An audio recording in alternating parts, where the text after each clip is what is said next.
तुम्ही जसं म्हणाल तसं वागेल. माझी चूक झाली बाबा.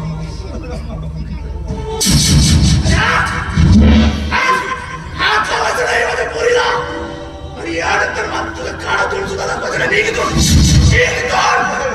मला माफ करा बाबा.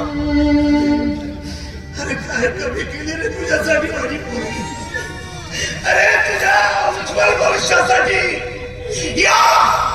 या समाजाचा विचार न करता ती डान्स बार मध्ये नाचली. अरे मला ब्लॅकमेल करणारा तो सारा खोटा मी स्वतःला स्वाधीन केले त्याच्यासोबत लग्न केलं आणि तुला चांगलं चारित्र्याचं दाखला मिळावं म्हणून स्वतःला त्या नाकात जगू दिलं रे. आज माझी पोरगी त्यातच पुरायचे तिच्याकडे राखी बांधण्याचा हक्क सुद्धा हिरावून घेतला. अरे तू आम्हाला आई बाप म्हणतो. अरे मुलगा होण्याचा तुमचा कुठं पाडला. माझा मुलगा त्या दिवशी गेला ज्या दिवशी मी त्याच्या उदरात जन्म दिला. अरे माझा मुलगा ही लक्ष्मी आहे जी इथं मरून पडली आहे. अरे तुझ्यासारखा मुलगा होण्यापेक्षा प्रत्येक आईनं बांधतो दिला.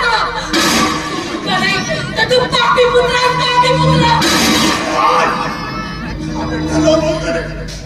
की आमच्या चितीला तो नाही तर माझी पोरगी अगदी देईल म्हणून आज या दुर्दैवाच्या पित्याला आपल्या पोरीच्या चितीला अगदी द्यायची वेळ यावी.